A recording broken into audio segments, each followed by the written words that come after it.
Ми в ефірі. Салям алейкум, доброго вечора. Радий вітати на одній з найцікавіших, найдушевніших частин Кримського інжиру. Вже втретє ми проводимо читання переможців та фіналістів літературного конкурсу «Кримський інжир». І зараз, дивлячись на ці обличчя в таких маленьких віконцях, я розумію, що родина вже Кримського інжиру, вона щороку збільшується, зростає, до нас доєднуються нові імена, нові особистості. І я дуже сподіваюся, що от ці плоди, про які ми завжди говоримо, інжирні, вони будуть поширюватись світом, бо сьогодні у нас географія дуже різна. Це і Крим, і Київ, і допомагайте мені, і Кропивницький, Анкара, Кропивницький, і, власне, Тбілісі, Тбілісі. Тобто дуже різна географія. І я радий всіх вас бачити і розпочати інжирні читання. Я хочу всіх переможців, які перемогли, привітати. Хочу привітати всіх фіналістів, які вийшли в фінал, подали свої роботи. І, звісно, всі ці роботи будуть наступного року опубліковані в третій антології Кримського інжиру. Бачите, хоч пандемії, хоч віруси і кризи, але нічого не зупиняє, власне, те, що Кримський інжир проростає. І сьогодні ми разом з моєю колегою Анастасією Лівковою промодеруємо цей захід. Настя. Я також долучаюся до привітань. Вітаю і переможців, і фіналістів третього конкурсу «Кримський інжир» на читаннях творів, які увійшли до короткого списку. І сьогодні в рамках фестивалю відбувся захід «Третій рік інжиру. Зміни та незмінності в акцентах», де ми з членами журі говорили про особливості творів, поданих на цьогорічний конкурс, про теми, мотиви, стилі. Але так, щоб пересвідчитися в тому, які теми, які мотиви, які стилі, звісно ж, потрібно або читати, або слухати. Читати твори Кримського інжиру 2020 можна буде наступного року, коли вийде третя антологія, а слухати можна починаючи від сьогодні. Сьогодні в нас перші читання. Дуже сподіваюся, що не останні, що ми ще будемо читати різні уривки, різні твори таким складом і потім наступними складами фіналістів-переможців наступних інжирів. Отже, в нас 7 номінацій, і сьогодні ми почнемо читання з номінації «Поезія українською мовою». До фіналу увійшли, я одразу перепрошую, якщо чиєсь прізвище неправильно наголошу, тому ви можете виправити, щоб надалі я не помилялася, вже вдруге, втретє повторюючи ваше прізвище. Отже, в номінації «Поезія українською мовою» фіналістами стали Ігор Мітров із добіркою віршів «Кроком руш», Марина Пономаренко із віршем «Сіль», Вадим Сірук із віршем «Палаючі серця» і переможець у цій номінації Олег Коцарев із добіркою «Намисто бризок, а узун узень». І від початку я би хотіла запросити до читань Ігоря Мітрова, але я його, на жаль, не бачу. Здається, його сьогодні немає тут. Поки що немає. Поки що немає. Якщо він долучиться, ми попросимо його зачитати його вірші. Або один, а зараз запрошую Марину Пономаренко із віршем «Сіль». До речі, Марино, я не знаю, чи ви свій вірш характеризуєте як баладу, але для мене це чиста балада, бо це, власне, драматичний сюжетний твір, який от просто трепетно чекаєш, а що ж там буде далі. Прошу вас до читання. Добрий вечір, дуже дякую вам, мені дуже приємно відкривати сьогодні читання. І я прочитаю уривок вірша, тому що він дуже довгий. Отже. Десь на півострові є село, там бар, де крутять паршиве музло. Стоїть на пляжі, відкритий усім вітрам. В барі Асоль завжди налє 100 грам. У Сольки в очах морська блакить, вона вже тричі кидала пить. Їй 16, Життя її встигло пом'ять. Від покійної мами їй дісталося всрате ім'я. Її батько, казали в селі, ніби пішов у ченці. Від нього у неї баркас і шрам на щоці. Солька мріє: поїду на материк, зміню це всрате ім'я, батька знайду, усе таки ми, сім'я. Роботу знайду, там же теж люди ходять у бар. Тітку забуду і решту місцевих почвар. У школу вже не піду, досить із мене наук. Заведу 2 дочок, вони заведуть мені 2 онук. Буду сидіти у барі, коли мені стукне 105. Буду пити вино, мені вже будуть його продавати, без перевірки паспорту і не піднімаючи вгору брову. Де там батьків баркас? На ньому і попливу. У Сольки є друг, він не зовсім людина, а швидше звір. У нього хороший нюх і хороший зір. Він бачить наскрізь кожного мешканця того села. Селяни вірять, що він – породження зла, що він утопив 3 рибалок п'яниць, що він селить воду з сільських криниць, що він лякає туристів і ті не приїжджають сюди. Він і правда лишає в піску великі вовчі сліди. Солька сидить у піску і роздивляється вовчий слід. Звір їй каже: знаєш, як влаштовано світ? Значить, всім дітям тут роздають бабаїв. Бабай не стежить, чи ти у шапці, чи ти поїв. Бабай має набити дитині кілька синців, але дітям також роздають зайців. Знаєш, від зайчика те, від зайчика се. Як будеш хорошою, зайчик цукерочку принесе. Такий тільки момент. Зайців видають не всім. І заєць живе років 5, максимум 7. Інша справа бабай. Він колихає колиску, а потім несе труну. Навіть коли ти одна, він не лишає тебе одну. Він збирає страхи, гризоти і болі твої у торби. Коли будеш тонути, він кине тобі їх на плечі і скаже: гриби. Хтось вигрібає, а хтось, що логічно, ні. Хтось, як ті 3 п'янички, лишається десь на дні. Бабай добре знає, в чому сила твоя, в чому твоя сіль. Знаєш, Солько, в твоїх торбах є щось таке, що хотіли би мати усі. Дякую. Спасибо.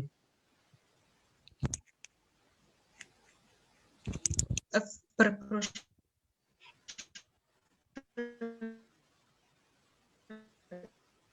Дякую вам, Марино.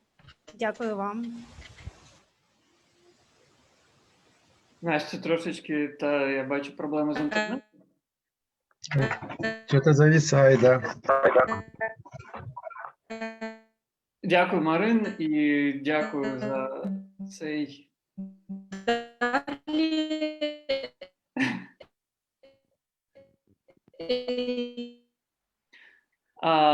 Поки зараз, я сподіваюся, Насті перезавантажить інтернет. Мала представити дякую. Чи чути мене? Мене чути чи ні? Тепер нарешті чути.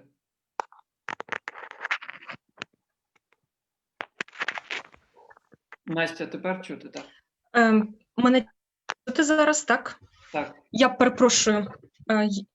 перепрошую за проблеми з інтернетом. Алім, ти не почав представляти наступного фіналіста ще ні? Тоді я скажу.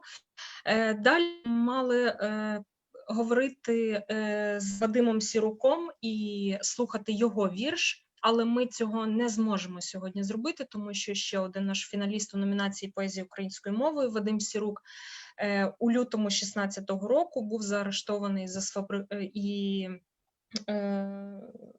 сфабрикованими звинуваченнями, і його вірш можна буде прочитати у книжці в антології «Кримський інжир». Я сподіваюся, можна буде переглянути і малюнки, оскільки разом із твором Вадим Сірук подав через свого адвоката і малюнки. Вони в нас є, і дуже надіюся, що вони будуть також опубліковані у книжці. І далі запрошую до читань переможця в номінації «Поезія українською мовою». Цьогорічний переможець – це Олег Поцарєв. Олеже, тобі слово. Добрий день. Сподіваюся, мене добре чути. Так, начебто Чути. добре чути. Насамперед дякую за цю відзнаку. Вона для мене дуже важлива, оскільки для мене і Крим дуже важливий завжди був. Я зазвичай в ньому і був лише мандрівником, туристом і навіть курортником, але тим не менш. іноді такі люди теж збоку помічають якісь цікаві речі. Хочу прочитати вірш, який має ту саму назву, що й ціла моя добірка. Трубочка сміху, Аузун Узень. Про всяк випадок прокоментую, що Аузун Узень – назва річки гірської. Та місцина, в принципі, в Україні найбільш відома як Великий Кримський каньйон. Отже, трубочка сміху. Церемонна сокира з руків'ям алюзій плавала підлогою зовсім десь поруч. Принаймні в це хотілося вірити. Стискання в обіймах порожнього дому, на підлозі посеред гір, згустки темряви, хто ви? Змії, куниці, привиди, лісники. Невже це вже нарешті ранок, антологія звуків, куди там знов відпливла сокира? І справді починався ранок. Перші слова камінців, перший пташиний сміх у намистах бризок, Аузун Узень, радісний гул у голові, в якому купаються слів шматки, кості гір і на кущах сердечної форми дурниці, і навіть зустрічні люди. Світовий рум'янець, навколосвітні мандрівки крові, пароплави повітря з пащ ущелин виходили і розчинялись, але залишали нам трубочку сміху, з якої сміялося аж до вечора, коли руки стискали, гладили, ні, торкалися пластикових грудей вина, а таксист-продавець наполегливо рушав уперед, хоч трохи подалі від мечеті, щоб мула не лаявся. І другий текст, невеличкий, називається «Прелюдія». У книжках, фільмах, виставах та в інших інсталяціях, присвячених війнам, окупаціям, депортаціям, майже завжди буває сентиментальний вступ про іделічне життя перед початком подій. Вічний рок-фестиваль в Югославії 80-х, українсько-польський і єврейсько-німецький рай на львівських вулицях 30-х. Веселі, мудрі кавказькі люди тягнуть кудись глиняний всесвіт вина. Моя ж прелюдія буде така. 1990-енний рік. Кілька секунд під водою пляжу незворушного Алубкінського узбережжя, водою, розрізаною дівчиною з півмісяцем, під водою в дійсності, освітленій сонцем маринованого кольору, пливемо всміхнені ми, я і такий самий юний курортник, але з Росії, та кажемо одне одному почергово: ти кацап і ти хохол. Простір води нівелює слова, тож чути лише бу-бу-бу і бу-бу-бу, але слів нам і не потрібно. Ми і так усе розуміємо. Дякую. Дякуємо, Олеже. Далі ми переходимо до номінації «Поезія кримськотатарською мовою» і фіналістів і переможця в цій номінації представлятиме Алі Малієв. Так, і це дуже приємно. В нас 4 фіналісти і фіналістки. Це Сіран Ібраїм, Карам Інжира, текст, це Алія Кінджі Алі, Сандок Кая, це Весілія Осман з добіркою віршів, і це Зульбія Саттарова також з добіркою віршів. А наскільки я бачу, в нас є Сіран Ага і Весілія Ханум. Чи є?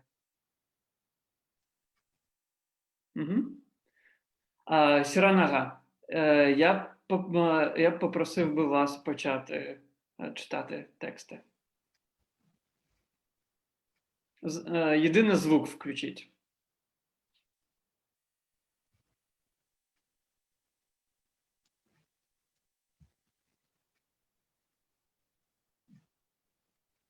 Ні. Угу.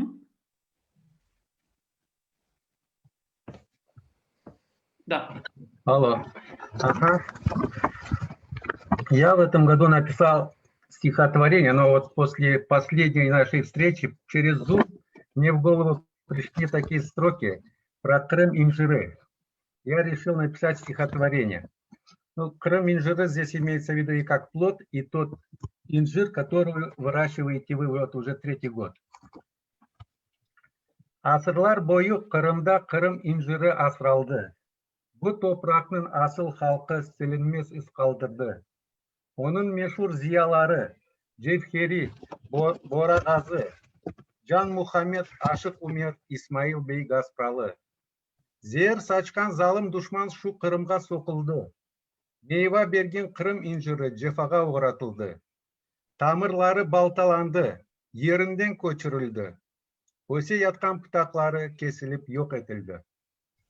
Ватанға қойған темелін Кырым инжирі сақлады. Менлігі, урф adetlері, тілі ғайып olmadı. Қарсамбалы yollar geçti, oz yurtuna o қайтты. Kırım incirinin tamırları hayırdan filiz attı. İleride Kırım inciri kurumasın, gür olsun. Oz kalkıdan gıda algan meyveleri çok olsun. Baldan tatlı yemişleri dünya boyu dar kalsın. Her yıl bizni Kırım inciri mahsulünün куандырсын. Сейчас бы я хотел бы его перевести хоть так, подсловно, чтобы вы поняли. Я надеюсь, в дальнейшем Инесса Ханум переведет, чтобы он был доступен для всех. Тут говорится о том, что вот веками в Крыму выращивалось Крым инжиры. Вот их, которые неизгладимый след оставили: Джефхери, Бура, Газы, Джан Мухаммед, Ашик, Умер, Исмаил Бей Гаспралы. И когда во время депортации вся наша литература была уничтожена и сожжена. Но это не повлияло на наших соотечественников. Они сохранили все. И те коренья, которые были срублены, они заново пустили ростки, вернулись на родину. Все это, свои обычаи, язык, свою идентичность сохранили, хоть и тяжелую дорогу прошли. И сейчас оно заново вот растет благодаря вам, чтобы оно дальше больше урожая давало. И эти сладкие, как мед, сладкие его плоды по всему миру, чтобы разнеслись. И каждый год нас своими урожаем Крым инжиры радовал. Вот такой вот короткий такой перевод. Sağ olun Сиранага, çok sağ olun за цей вірш. Власне, наскільки я бачу, у нас немає Аліє Ханум, немає Весілє Ханум і немає переможниці Зульбія Саттарової, яка надіслала добірку віршів, і ця добірка, власне, стала переможною.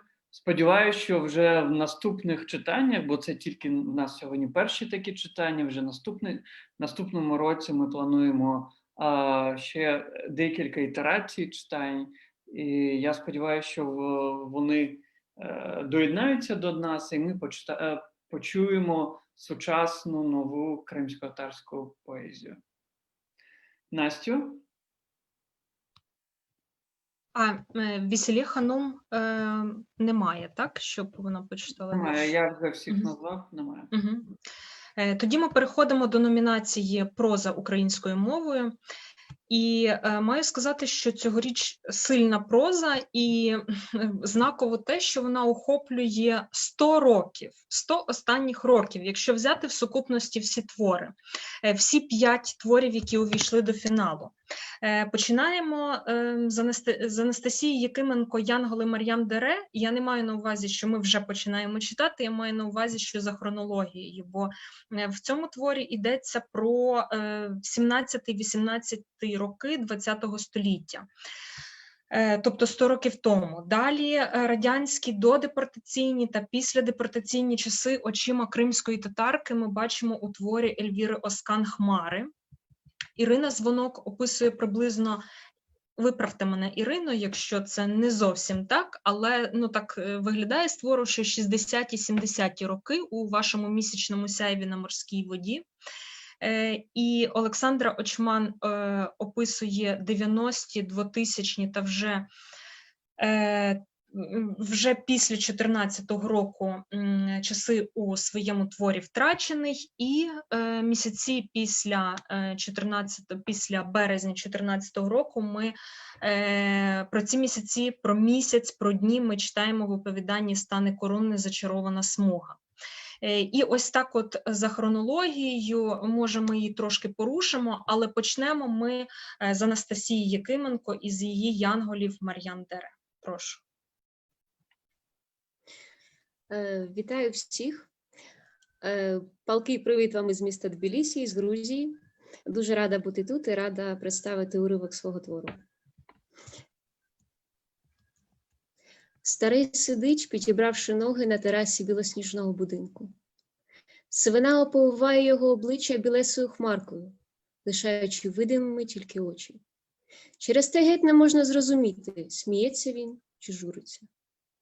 Сиве волосся струмиться по затертих рукавах, прикриває продухлені численні латки грубої полотняної джубе, навмання шитої докупи і сотні різнокольорових обрізів. Дбайливо огортає корпус лискучого дерев'яного сазу, що старий тримає в руках, ледь чудно перебираючи струни довгими, дивовижно рухливими пальцями. Сиве волосся спускається до самої землі, торкаючись його босих потрісканих ступнів. Біля його ніг стоїть розкритий кешкуль, зроблений з висушеного гарбузу та заповнений водою по самі вінця.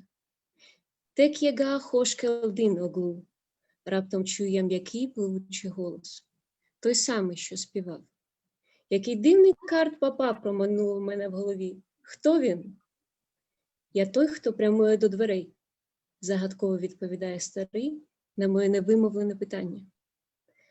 Той, хто нехтує плинним, щоб здобути вічне.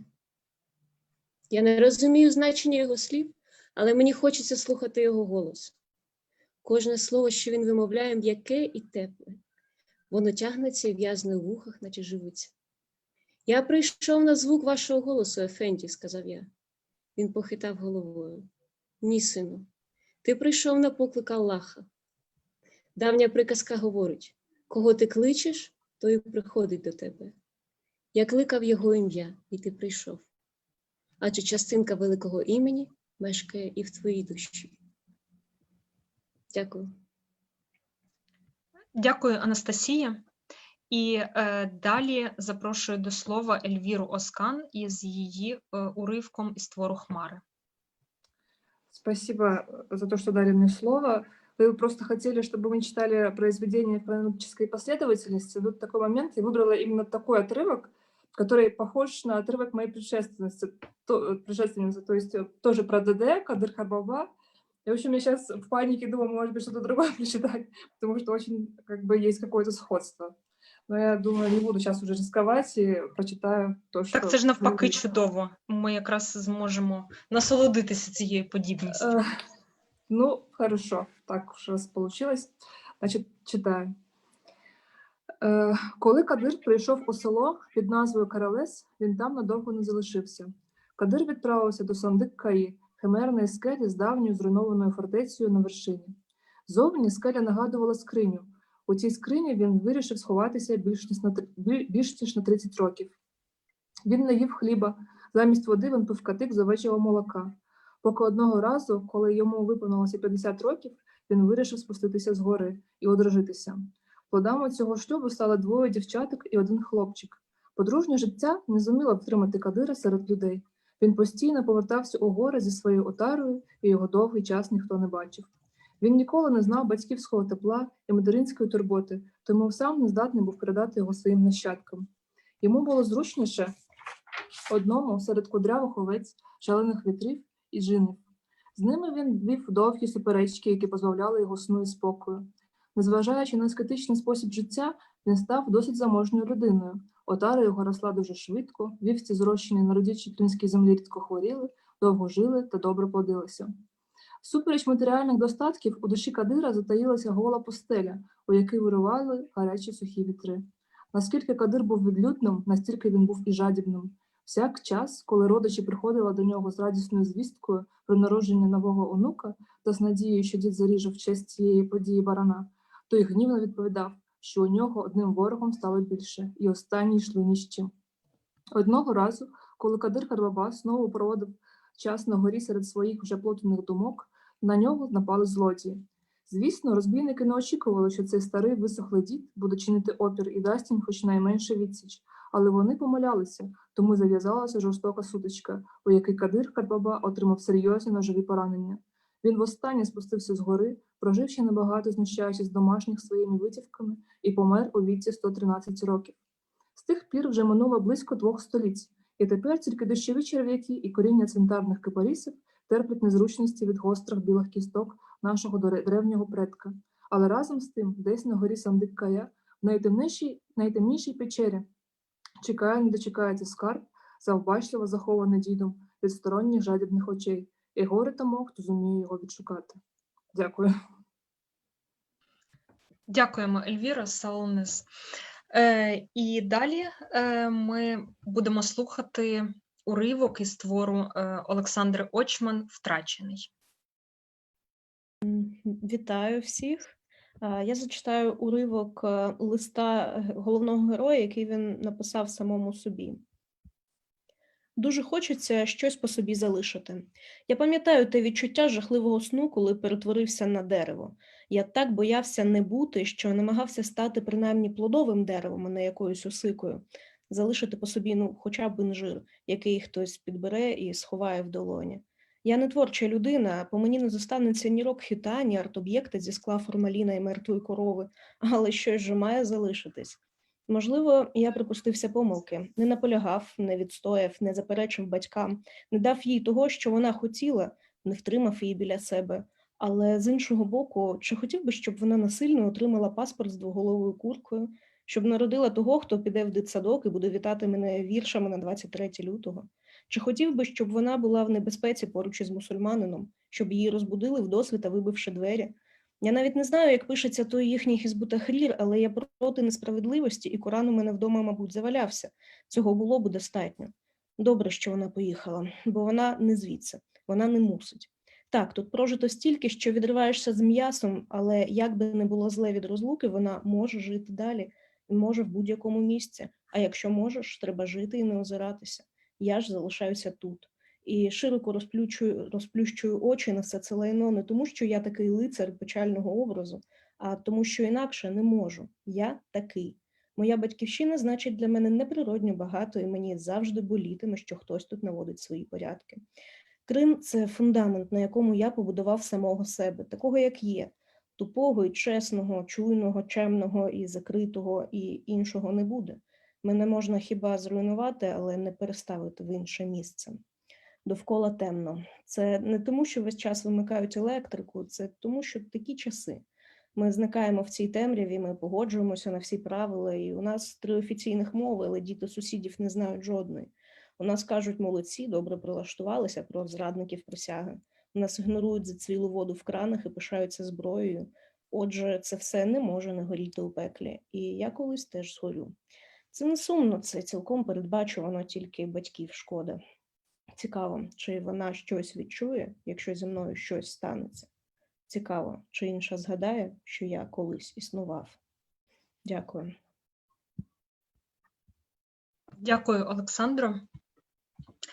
І уривок із оповідання «Зачарована смуга» прозвучить з уст його авторки Стана Коруна. Вам слово. Вітаю. Я дякую Кримському інжиру за можливість бути почутою. А також хочу подякувати Зої Шевчук за те, що це оповідання звучить саме так. Уривок, який я зачитаю, він описує прикордоння в травні 2014 року. Льоля прокинулася від того, що почалось чи то полювання, чи то війна. Крізь сон вона не розібрала. «Стравлюй!» – хтось гукнув у тиші. І слово ланцюжком понеслося іншими й до інших. «Стравлюєм! Трави!» Кудись у долину, до повного витончення звуку. Відчинилися дверцята. Поряд сів батько і з притиском перемкнув важіль кропки передач, лише з другого разу втрапивши в потрібну. Машина почала здавати назад, потім сіпнулася вперед, їх загойдало, як у човні. Поряд зашипіла велика фура, 2 колеса якої, як уся їхня машина. Батькова Мазда повільно покотилася з дороги вбік і вниз. Горизонт завалився, але синхронно з усім світом. Спереду нахилилося запелюжено скло лади, оберемок плінтусів гнучко ляснув і ледь не перелетів через водія. З дальніх машин почали висовуватися голови, схожі на криво вирослі будяки. Щось із гуркотом рухалося на чергу. Льоля вперлася ногами, аби не з'їхати разом зі світом, і розплющила очі лише тоді, коли по її обличчю промайнула тінь. На відстані кількох метрів над її головою пролітає літак.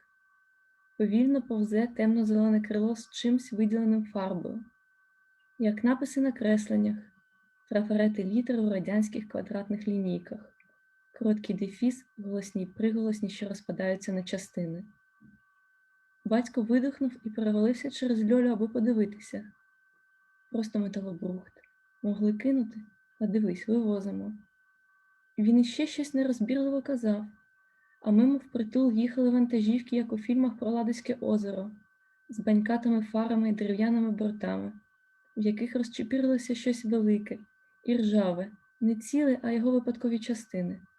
Хоч по пояс велася, аби роздивитися, картинка не збереться. Льоля засинала і прокидалася, вихоплюючи то дуло з темним вічком, то стільники з круглими дірочками, то похилий частотіл чогось гладкого, що терлося об дерев'яні борти, з яких відлущувалася фарба, випадковий набір літер і цифр на чорних номерах і знову запелюжені лобові скла, за якими не було видно водіїв. Усе це пливло під безугавне батькове коментування. Хоча нафіга їм наші бебехи, сказали геть валити. Ну, повантажилися і з'їхало, от і все. З такою технікою ясно, чого воно так сталося. Ганьба, яка ж, блін, ганьба? Батько вийшов і доху проводжав поглядом валку. Стемніло. Габарити вантажівок, що від'їжджали, блимали через один. Дякую. Дякую вам. І далі запрошую переможницю в цьогорічній номінації «Проза українською мовою» про Крим. Це Ірина Звонок із міні-повістю «Місячне сяйво на морській воді». Ірино. Добрий вечір, вітаю усіх. Хочу подякувати Кримський дім за такий чудовий важливий конкурс і сказати декілька слів. Крим – це наш спільний біль, наша спільна справа, а слово – наша зброя. Отже, уривок з мого оповідання. Був травень 1964 року, теплий і сонячний. Мар'яна висаджувала сіянці аїст попід парканом. Робота клопітка, але ж як гарно буде восени, коли зацвітуть квіти-зірки. Дівчина занурювала руки у зволожену землю і наспівувала пісень, яких навчилася від матері. Зненацька чиясь темна тінь впала на неї, перекриваючи сонце. Мар'яна замовкла і підвела очі. За невисоким парканом, що доходив до грудей чоловікам середнього зросту, стояв якийсь незнайомець. Ніколи раніше Мар'яна не бачила його, а вона знала усіх у селі, якщо не на ім'я, то принаймні обличчя. У Сєвєрному проживало приблизно 480 осіб. 3 вулиці складали село. Найдовша, Морська, збігала від сільради до самого моря, а 2 інші, Річна і Леніна, перетинали першу. Усі інші забулки та провулки вулицями не вважалися і не мали назв, а тільки служили для того, щоб хазяйки ганяли кіз та ягнят на пасовище, та ще, щоб місцеві хлопчаки гасали там на велосипедах, ризикуючи впасти в канаву, що поросла лопухами. Мар'яна злякалася, незнайомець виглядав дивно. Чорнявий та смаглявий, він дивився на неї пожадливим поглядом. Але дівчина швидко взяла себе в руки. Певно, то якийсь ранній турист шукає, де зняти кімнату на час відпустки. Таких влітку тут з'являється немало, бо ціни набагато менші, ніж у Ялті, Феодосії чи Євпаторії. А море те ж саме – синє, лагідне, привітне, солоне і пронизане сонцем. Мар'яна обтрусила долоні від землі, підвелася і зробила крок до паркану. Тепер вона стояла напроти незнайомця, що заглядав у двір, і могла бачити його очі, зеленаво-карі і блискучі, схожі на камінці, відгладжені і смочені морською водою. Він не дивився на дівчину, його уважний погляд був спрямований на хату. Мар'яна остаточно заспокоїлася, вирішивши, що чужинець дійсно шукає житло. «Чого бажаєте?» – діловито запитала вона. «Шукаєте кімнату?» Чорнявий хлопець злякано хитнув головою, нібито голос дівчини вирвав його з напівсну. «Можна води?» – затинаючись, попросив він. «Зараз принесу, тільки вода у нас не дуже смачна, не така, як на материку», – попередила вона. «Нічого», – погодився хлопець. Коли Мар'яна повернулася зі склянкою води, хлопець стояв на тому ж місці. За воду він подякував кивком і дивним жестом. Приклав руку до грудей. Воду, що, звичайно, здавалося туристам несмачною, незнайомець випив з насолодою, начебто то була найсмачніша вода у світі. Ось такий уривок. Дякую за увагу. Дякую дуже, Ірино. Дякую всім авторам. Ви знаєте, коли ви читаєте ці уривки, то одразу уявляєш ці лоскутки текстів і одразу переносишся в ті сюжети. А зараз ми перенесемось в сюжети прози, яка написана кримсько-татарською мовою, і тому автори, які присутні тут, ви можете після прочитання буквально в реченні, в двох реченнях українською чи російською розказати, про що ви читали. Я хочу представити наших фіналістів. Це Хатідже Вілішаєва з текстом «Тюш», це Зікі Ісмаїлова з текстом «Іштебу», і це Сервер Мустафаєв з текстом «Зіманевій Юсуф Медресаса». Власне, перемогла в нас Зікі Ісмаїлова. На жаль, здається, її зараз немає з нами в Зумі. Текст «Іштебу», по-перше, він написаний, там є дуже багато діалектизмів, і він написаний дуже динамічно про історію хлопця кримського татарина, про його такі любовні історії, страждання, і який буде фінал, вже, сподіваюсь, наші читачі зможуть наступного року прочитати цей текст повністю в антології. Сервер Мустафаєв – це кримський політв'язень, який зараз знаходиться за ґратами. Він вже вдруге приймає участь в конкурсі «Кримський інжир» і вдруге перемагає разом з Вадимом Сіруком в номінації «Слова свободи». І я дуже сподіваюся, що вони обидва якомога швидше будуть свої тексти читати тут з нами наживо і на волі. І я хочу передати слово Хатідже Ханум вам, щоб ви прочитали свою частинку. Салям алейкум. Приветствую всех участников, финалистов. Благодарю организаторов. Я хочу представить вниманию слушателей отрывок из произведения «Тюш». Сеней милядия бирбин едиюс алтмыш дохус. Бинлернен хырын татар атлы аскер топлулгу чох кедерливе мунгу ауда арби сеферден сон сакинлейіп бақчысарайға келмекте. Sıranın en ögünde yeşil sargılarga alıngan 4 çift tekerlekli büyük arabada Kırım bireyinin cesedi bulunmakta. Arabanın 4 köşesinde tutturulgan aylı yıldızlı 2 yeşil sancak ve altın tamgalı büyük mavi bayraklar yengilden esken yelinin tesiriyle açılıp ağır ağır yelpiremekteler. Bir grup insan yeşil çalmalı asker imamı başlığında matem arabasının ardından yayan getirerek Kırım girayının aziz ruhuna dua senalar kılmakta. Bütün toplum ketişatının içinden dökülüp durgan gayet derin bir huzun, gam, elem, acizlik ve mun duyguları etraf muhitine tesir etmekte. At kişnemesi, tuyak nallarının yol taşlarına direnmesi, demirle alhalangan araba tekerleklerinin gıcırdısı, hamçı sızgırtma davuşları, çeşit silah şahırdası karışıp, bu ardı kesilmez, bitmez, tükünmez insan ve at akıntısında derin huzun beraber kebirlik, yükseklik, büyüklük görünmekte. Bahçesarayı'nın baş caddesinde ve kenar hayalıklar üzerinde toplangan insan tufanı ağlaya sızlaya Kırım Girayhan'ı karşılamaktalar. Onlar Han'ın galebeli seferinde hastalanıp geçindiğini gün evvel bilgen idiler.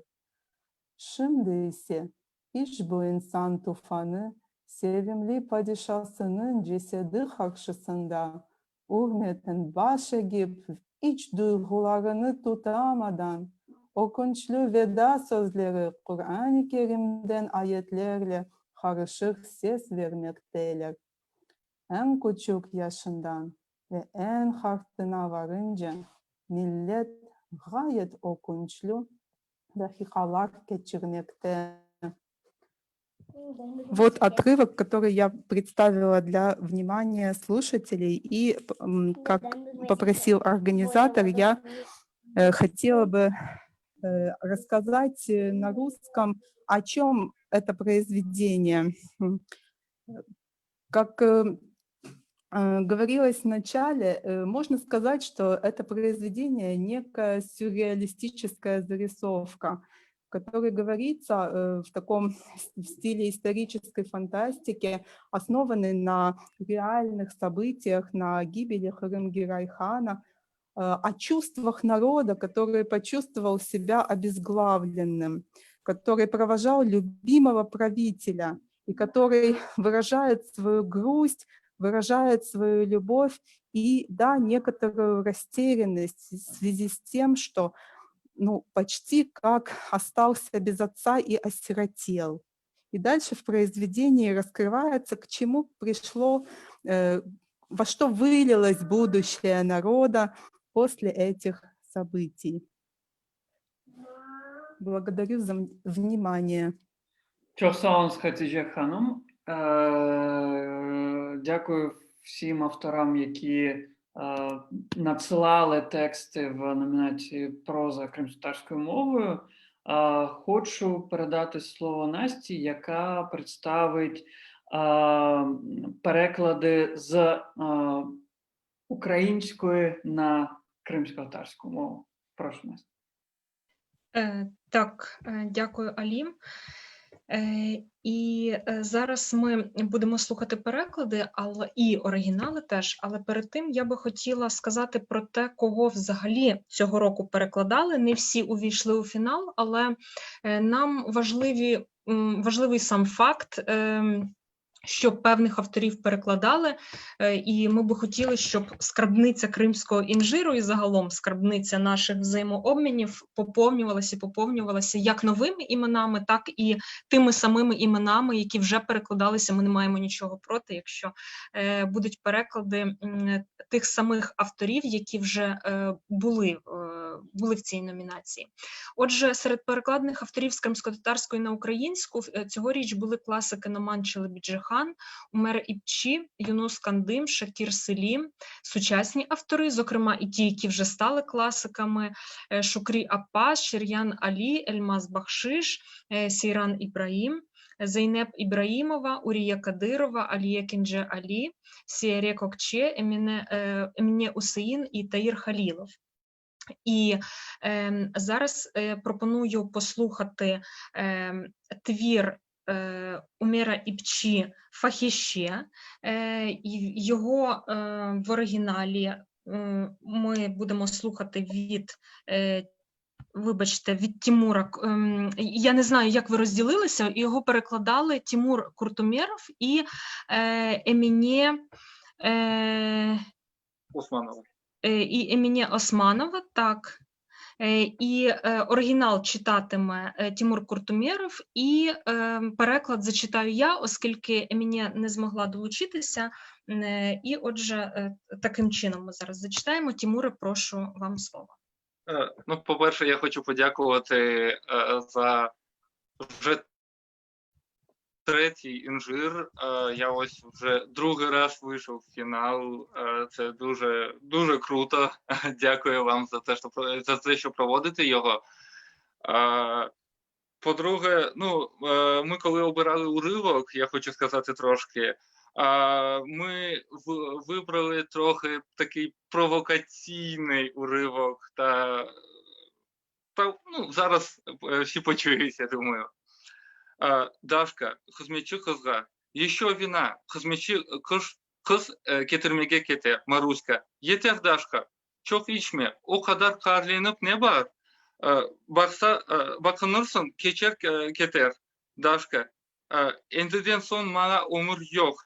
Men mın aşağı yatıp sifilislenip çürüyecekim. Hizmetçi kız şarap getire. Maruська, lakin nasıl da olsa bakılmak gerek. Men 4 aydan beri katnayım. Doktor yaxşı olsun dey. Yaxşı olursun dey. Eğer yaxşı olsam, Daşka onun sözünü bölüp, yaxşı olsan ne yapacak olasın? Seni bir endi kimse alıp evlenmez. Maruська, men yaxşı olayım da evlenmesem evlenmeyeyim. Özüne namuslu bir iş bulur, çalışarım. Daşka, senin fahişe olganını bile turup hiçbir işe almazlar. Herkes senden uzak kaçar içip. Men Maruська artık yaşamak da istemeyeyim. Maruська, içme Daşka, yeter. Özüne yazık edersin. Daşka, anlaysın mı? Men artık yaşamak istemeyeyim. Velige de yukturganım. Doktor, sende sifilis başlangan degen. Maruська, gördün mü Daşka? Yazık etkensin yaşka. Bile ona da yukturgarsın. Daşka, bile yukturdum. Onu bana da bile yukturdular. Kabahat mende mi? Ah Maruська, sen bilsen de içip. Men artık yaşamak da istemeyeyim. Dünyasına da lanet etem. Onun üstünde yaşaganlarına da. Maruська onun elini tutup, yeter Daşka, içme, yalvarам sana. Daşka, tiyme bana Maruська, içeceğim. Ülkencik içeceğim, içer. Muzika çala, restorandakiler yırlaylar.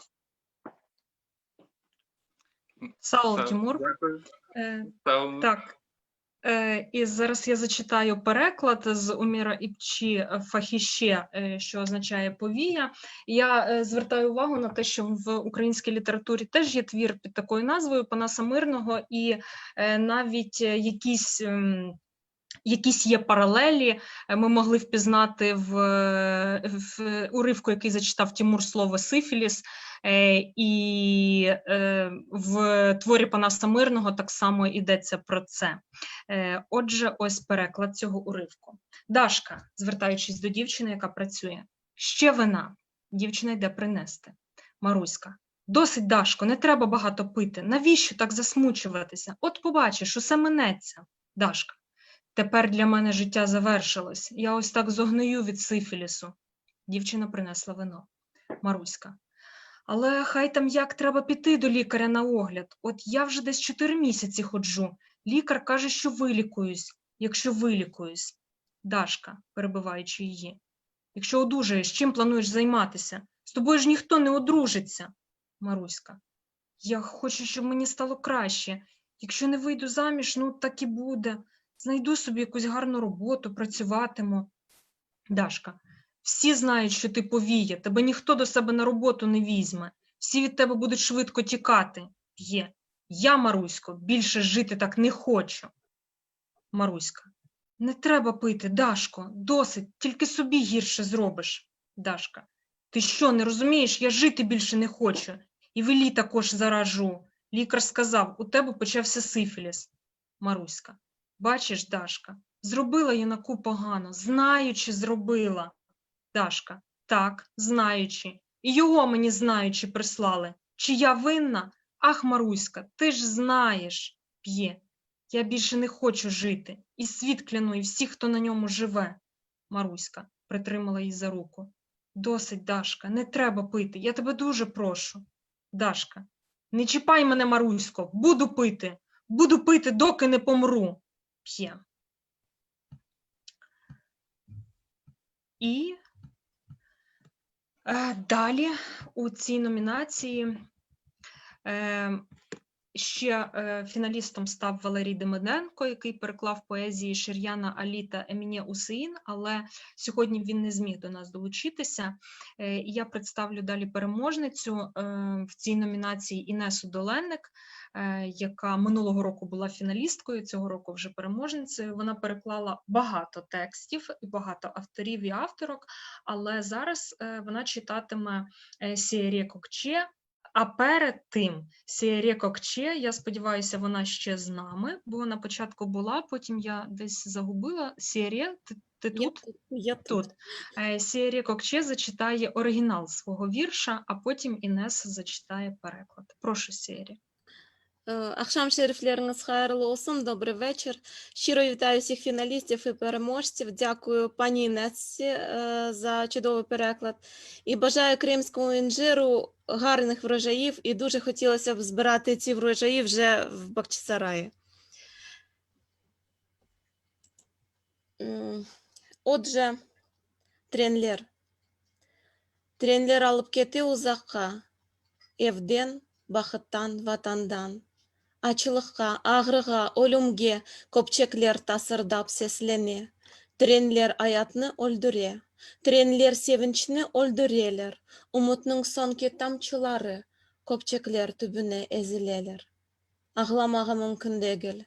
Аққым жоқтыр ағламаға. Бұ вагонда мен екенем аяқта олғанлардан. Бірінші кетті балачықлар. Көзлеріні юмду ачылықтан. Bizim günahsız kuşçuklar. Sabiler, bebeyler. Olarını trenlerden yollarga atqanda, soğuk yerlerde duasız bırakkanda olar ölmediler. Açlıktan yengilleşken ceset yerge degil, kökke ıntıla. Olar çevirildi ak beyaz kuşlarga, ya da belki güneş nurları oldular. Balaçıklar.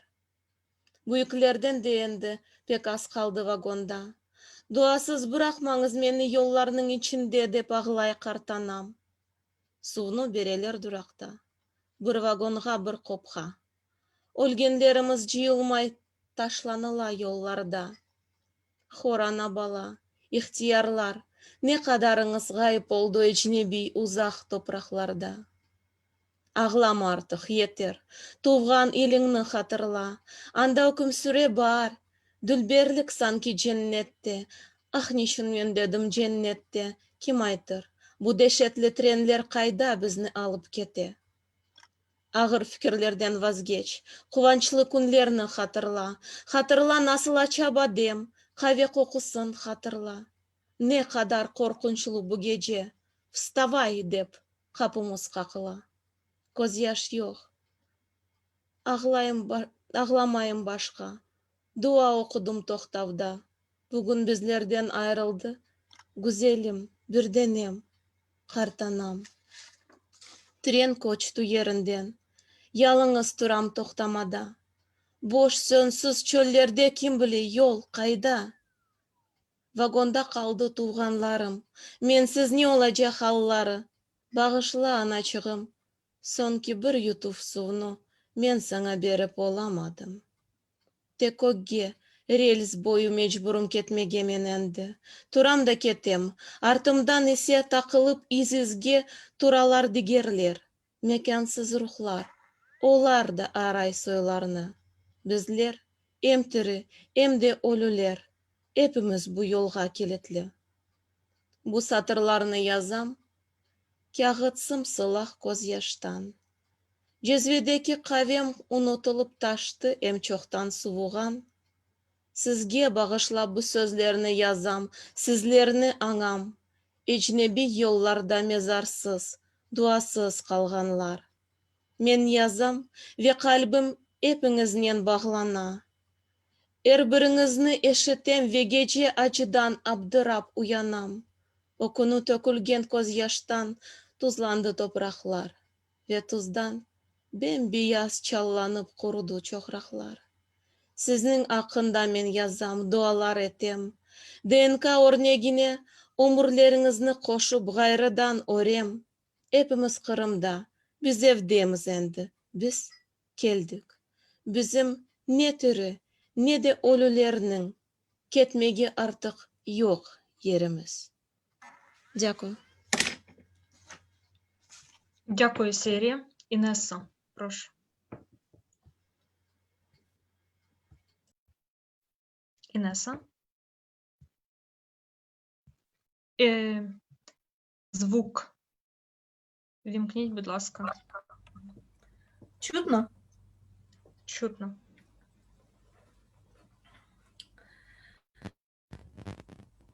Потяги несли вдалину од вітчизни, щастя і дому. Потяги стукотіли у такт із голодом, смертю, болем. Потяги убивали життя, безжально вбивали радість, витруювали краплі надії, останні, що залишались.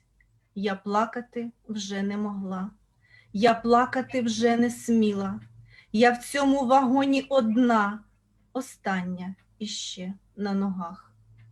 Спочатку пішли малюки, вмирали пташки без хліба, просто закрили очі свої навік. Дітки наші, квіти, коли їх усупереч людським законам мертвих кидали з темних вагонів, та ще й без молитви, вони вже пір'їнки від голоду не впали, у небо злетіли, пташками білими, сонця промінчиками обернулись квіточки наші, діточки, дитинчата. Старих у вагоні теж майже уже не лишилось. Картана все просила: прочитай наді мною дуа. На стоянках давали пити, на вагон лиш відро води. Не ховали померлих, кидали уздовж рейок.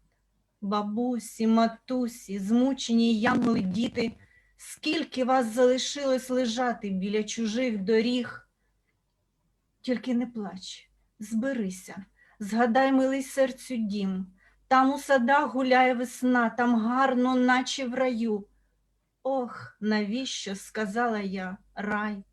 Хто нам скаже, куди нас везуть? Як же страшно вдирались в оселі військові люди. Якщо виживу, ніколи цю ніч не забуду.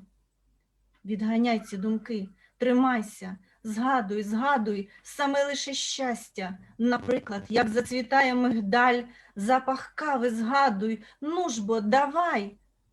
Як же страшно, гупали в двері і кричали: вставай! Стоянка, немає сліз. Я вийшла прочитати дуа.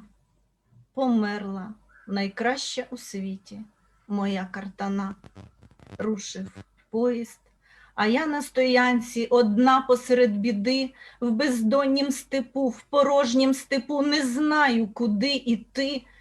Там у вагоні рідні, як вони без мене тепер?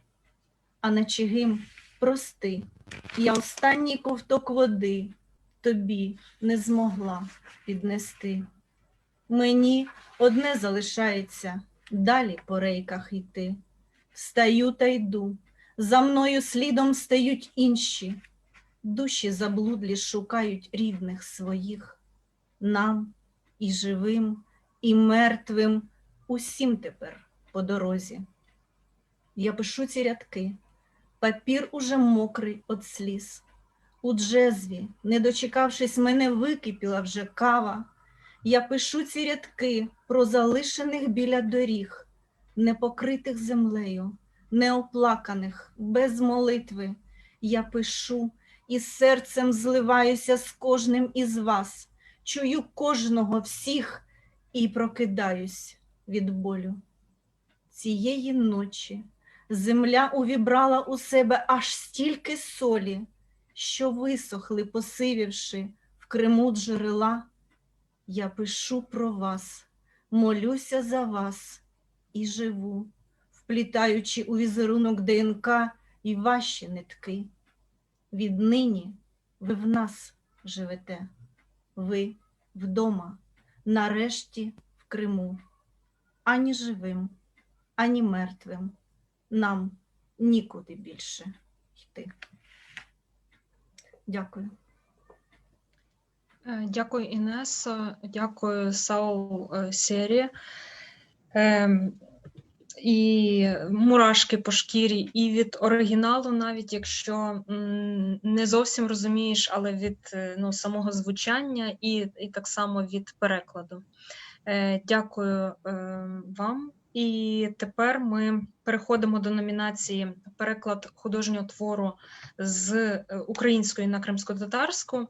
Я також назву авторів, які цьогоріч перекладені. Це, зокрема, Тарас Шевченко, Олександр Довженко, сучасні авторки Світлана Дідух-Романенко, Міла Іванцова, і також перекладена повість минулорічної фіналістки Кримського інжиру Наталії Смірнової.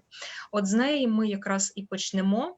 Її переклала Айше Джемілєва, і ми запросили також Наталію Смірнову, яка зачитає уривок зі свого твору «Сагдія означає щасливо» в оригіналі, а Айше Джемілєва, Айше Ханум зачитає переклад. Наталія, прошу.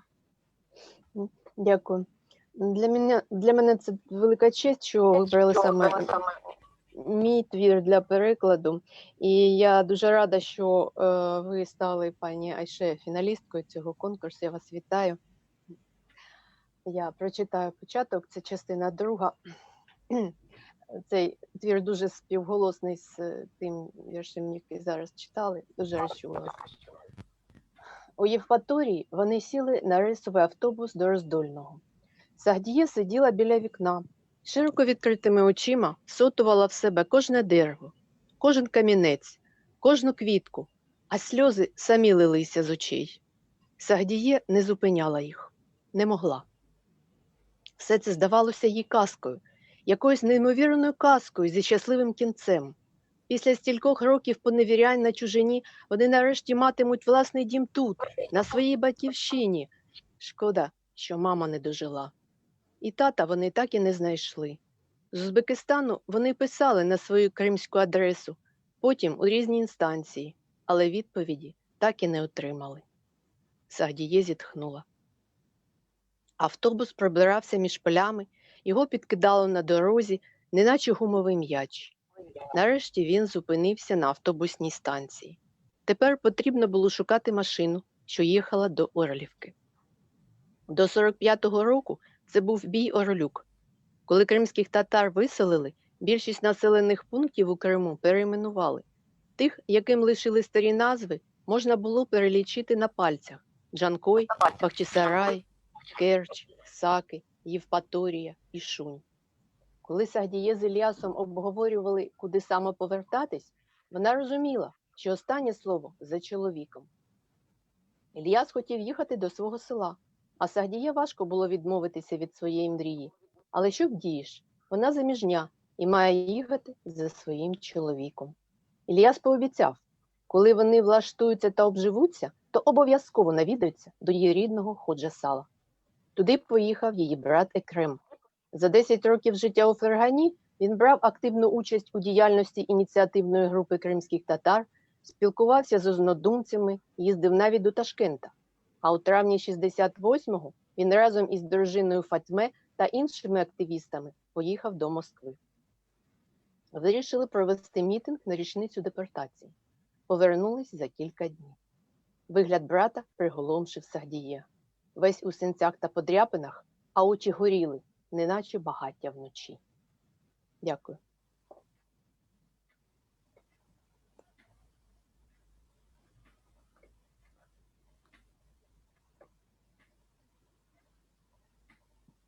Дякую, Наталю. І Айше Джемілєва продовжить з перекладом.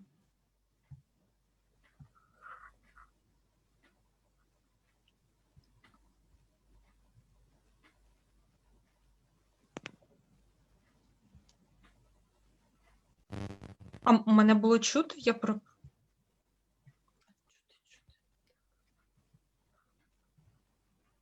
Айше Ханум, у вас мікрофон чи вимкнений, чи вас не чути просто?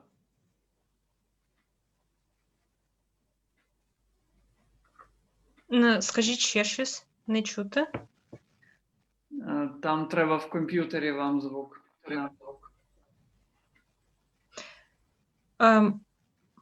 Можливо, ми зараз продовжимо з наступним перекладом, і Не потім якраз за цей час Айше Ханум, і я сподіваюся, зможе з мікрофоном розібратися. Далі пропоную перейти до перекладу Мухтара Мухтарова, який переклав баладу Тараса Шевченка «Тополя», і уривок з оригіналу зачитає Інеса Доленик. Дякую вам, Інесо, що ви погодилися. І Мухтар Мухтаров далі зачитає оригінал. Уривок. Взяла зілля, поклонилась, спасибі, бабусю. Вийшла з хати, чи йти, чи ні, ні, вже не вернуся. Пішла, вмилась, напилася, мов не своя стала, вдруге, втретє, та мов сонна, в степу заспівала.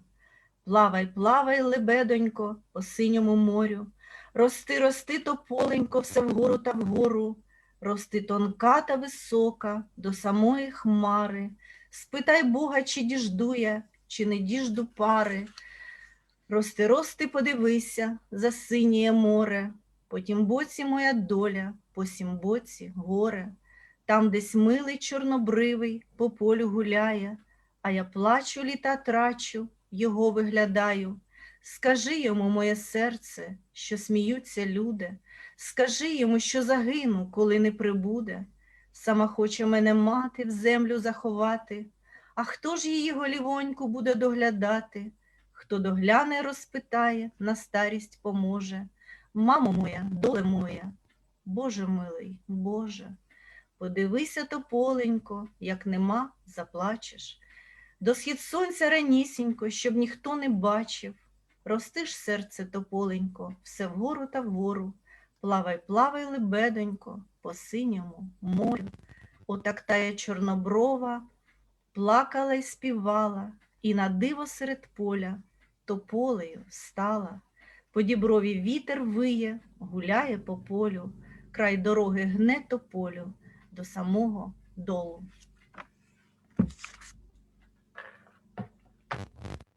Дякую, Інесо. Мухтар Мухтаров. Селям алейкум та добрий вечір усім. Дуже дякую, пані Інесо, що прочитали, а зараз хочу прочитати переклад. Қыз едені алып, сағылдым деп, тұшынып веташынып.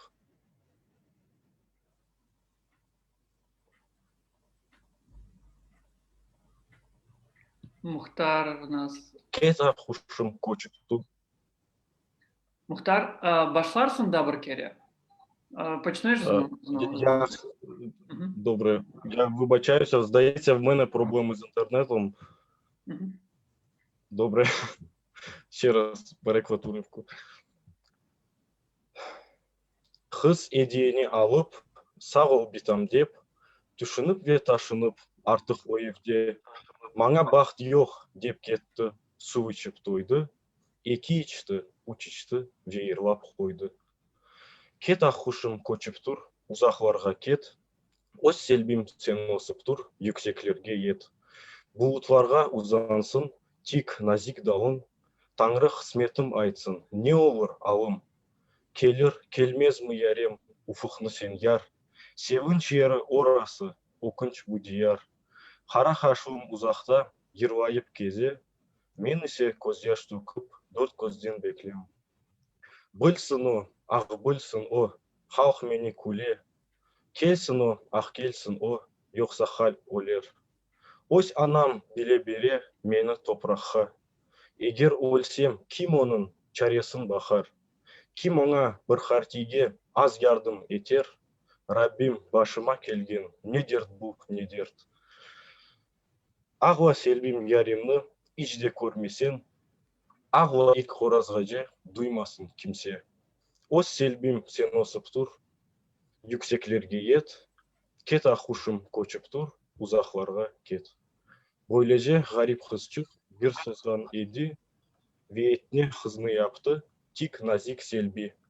Yare haytmadı ona, o ise evge, yüksek selbi uzana, köklerge yete. орманда елчик ойнай, тарлада кезе, ел четінде селвіні, тап ерге буке. Дякую. Çok sağ ol, Мухтар. І це просто ідеальна ритміка, дуже виразна.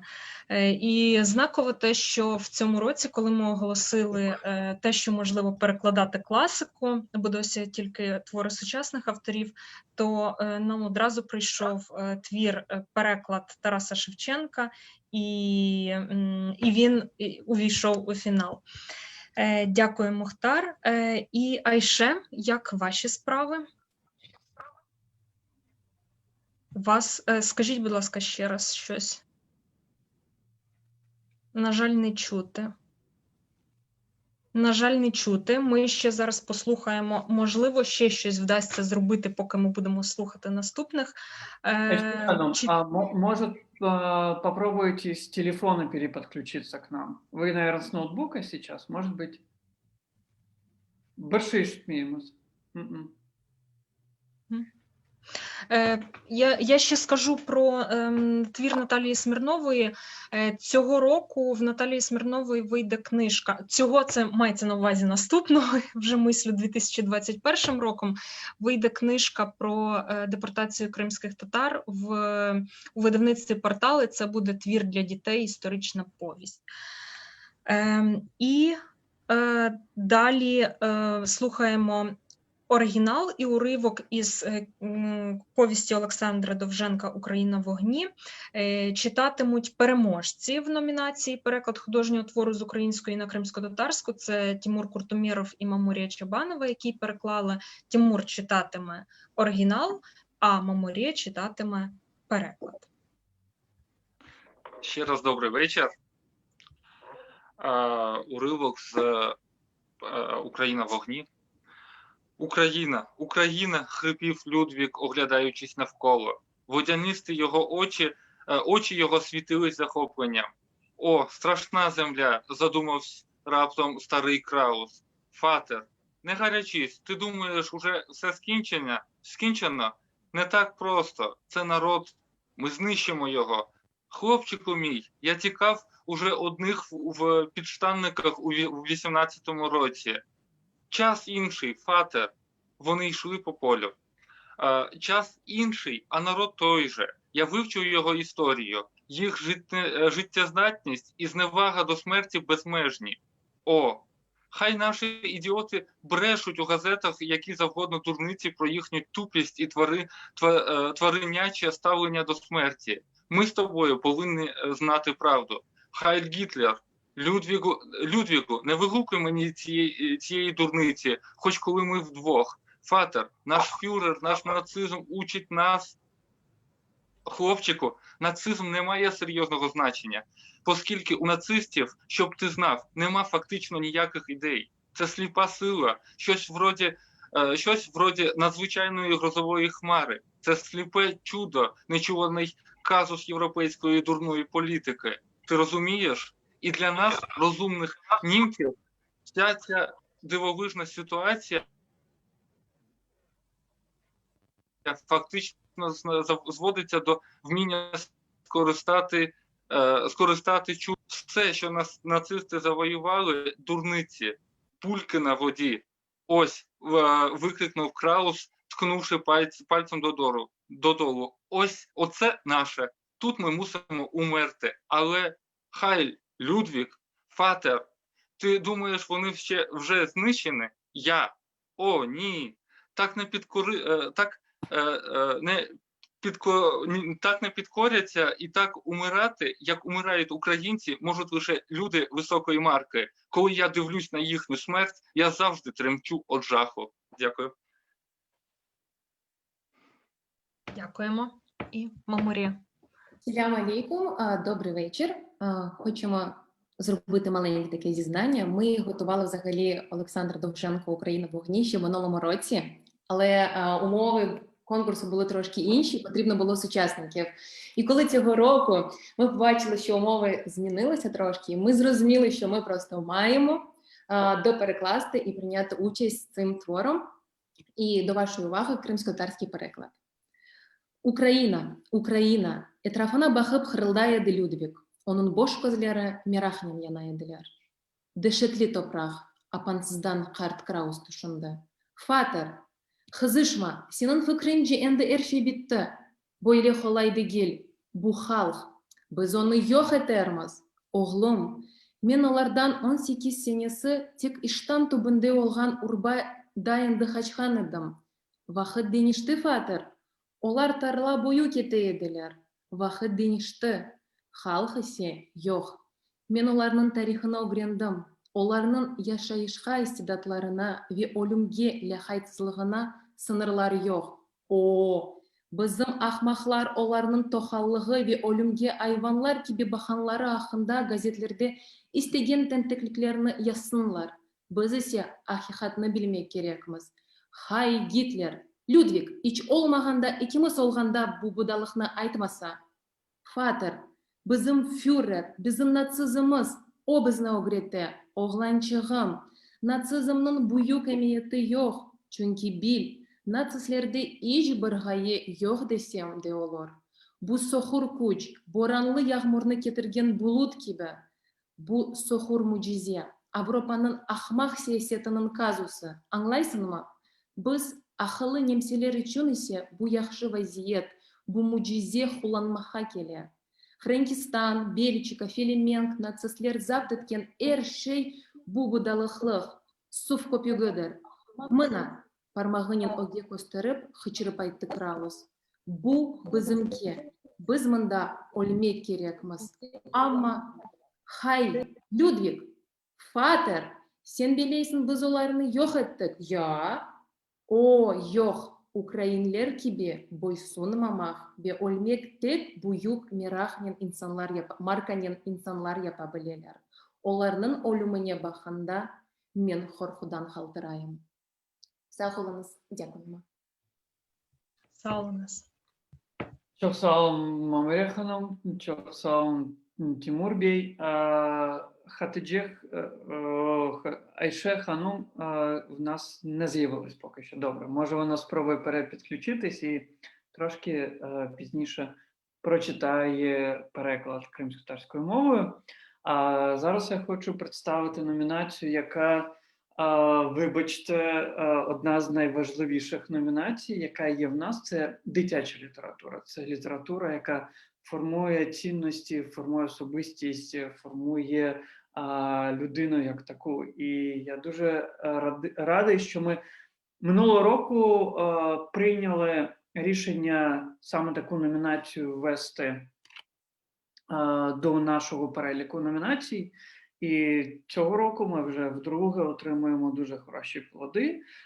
Фіналістами стали Зоряна Лісевич із добіркою віршів, Лілія Муратова з текстом «Еміне мізьозяві ментарай». Тут Ліля Ханум мене, можливо, підправить. Та Зульбія Сатарова з добіркою віршів. І я хочу дати слово пані Зоряні. Будь ласка, ваші 3 хвилини. Доброго вечора всім. Вітаю фіналістів і переможців. І хочу зачитати один з віршиків, який називається «Бахчисарайські вулички». Я іду, біжу, стрибаю. Ох, які в Бахчисараї вулички покручені. Зовсім не приручені. Зараз швидко приручу. Візьму їх і розкручу. Тільки як би упіймати? Я одна, а їх багато. Всі зміяться, дражнять очі, утікають і регочуть. Ох, у цім Бахчисараї цілі юрми, цілі зграї, вуличок покручених, зовсім не приручених. Дякую. Дякую. Дякую. І хочу представити Лілю Ханум. Ліля Ханум, здесь разберем.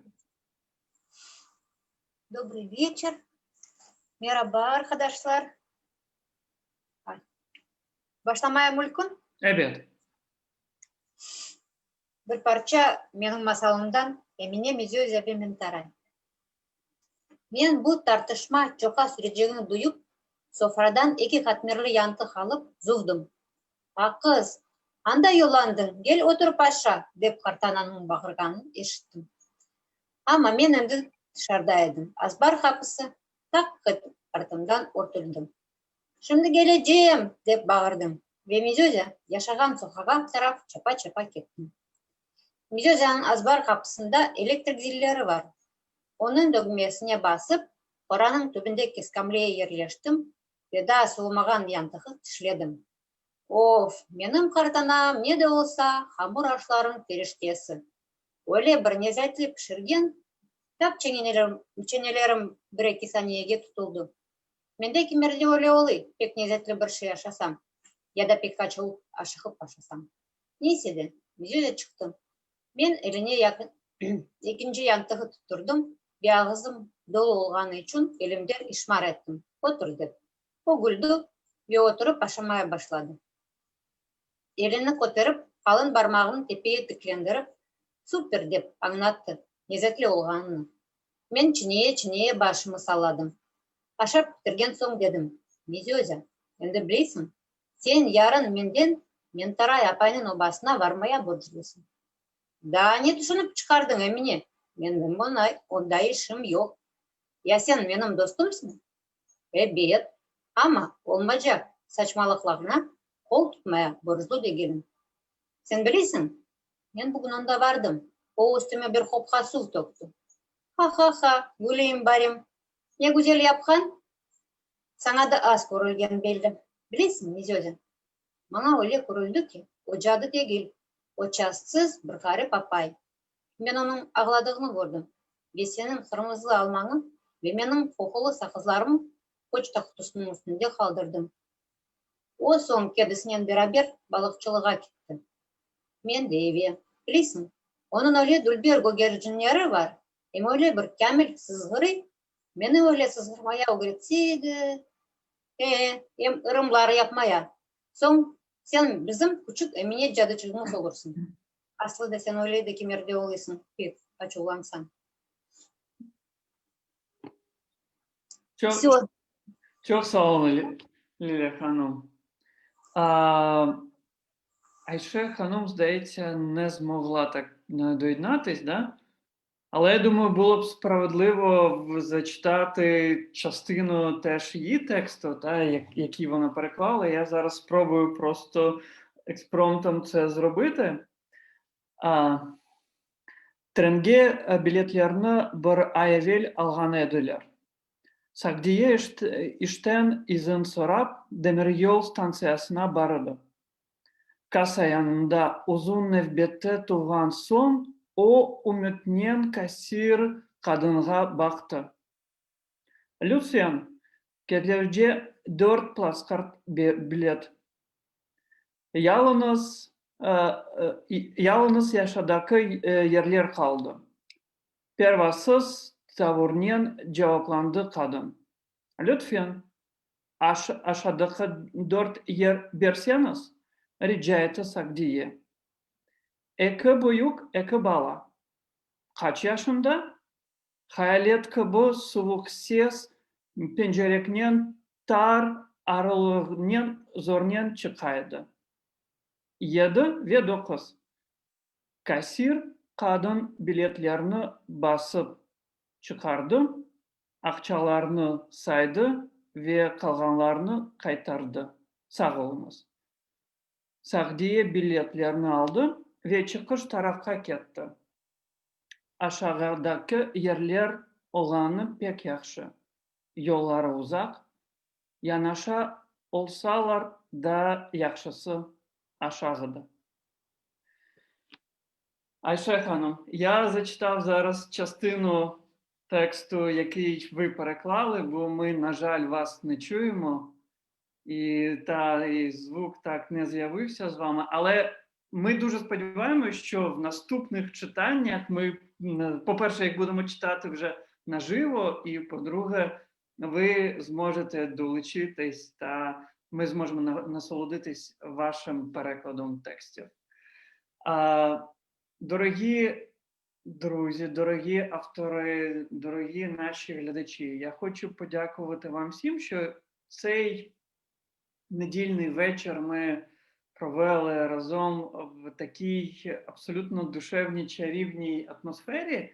І я хочу подякувати всій команді організаторів Кримського інжиру. Я хочу подякувати і Кримському дому за те, що ми втретє це зробили. Я хочу подякувати членам журі. Це я обов'язково маю нагадати всіх. Це Майя Сафет, це Настя Лівкова, Анастасія. Взагалі, це один з локомотивів Кримського інжиру. Настя, дякую тобі за те, що ти координуєш нашу роботу. Це Бекір Мамут, це Джеміле Сулейман, Шевкет Юнус, це Катерина Калитко, це Андрій Курков, це Іван Андрусяк. Здається, нікого не забув. Це прекрасні члени журі, які читали роботи. В нас було багато обговорень текстів, бо дійсно тексти щороку стають сильнішими, і щороку ми відкриваємо дуже різні теми. Ви знаєте, в нас під час дискусії говорили, що важливо ще історичні наративи піднімати, а власне ваші тексти, як проза, так і поезія, і переклади піднімають дуже різні історичні, власне, події, що стосуються Криму. І за це окремо вам подяка від нас всіх. Я хочу ще також сказати, що в спеціальній номінації, окрім номінації «Слова свободи», про яку я говорив раніше, в нас є номінація за внесок в розвиток кримськотатарської літератури, і її отримала цього року кримськотатарська письменниця Урія Ханум Едемова. І також вітаю і Урія Ханум, і нас всіх з цією абсолютно заслуженою нагородою. Дякую вам всім, що у нас епсилерге, і я сподіваюся, що наступний наш Кримський інжир, наступні наші читання ми все ж таки проведемо офлайн, проведемо наживо і проведемо вже не боячись обійматись і вже маючи прививки від цієї ковід-пандемії. Дякую всім і до нових зустрічей. Дякуємо. Sağ olun, sağ olun. Sağ olun, sağ olun. Çok sağ olun.